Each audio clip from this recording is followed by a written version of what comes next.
Praise the Lord. இன்றைய வாக்குத்தத்த வசனம் நீதிமொழிகள் 28ஆம் அதிகாரம் 13ஆம் வசனம்.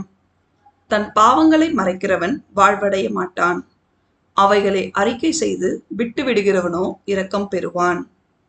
கிறிஸ்துவுக்குள் அன்பானவர்களே, தன்னுடைய பாவங்களை மறைக்கிறவனின் வாழ்க்கை பலம் பெறாது. ஆனால் ஒருவன் தன் பாவங்களுக்கு வருந்தி தன் பாவங்களை ஒப்புக்கொண்டு தவறு செய்வதை நிறுத்திவிட்டால் தேவனிடத்திலிருந்து இரக்கம் பெற்று வாழ்க்கையில் பலம் பெறுவான்.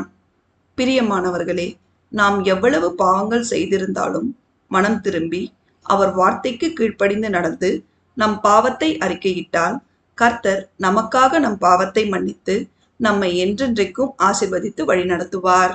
நாம் அனைவரும் பாவம் செய்யாமல் அவருடைய பிள்ளைகளாய் நடந்து அவருடைய மகா பரிசுத்தமுள்ள நாமம் மகிமைப்படும்படி நடந்து கொள்வோமாக. தேவன் நம் அனைவரையும் ஆசீர்வதிப்பாராக. ஆமேன்.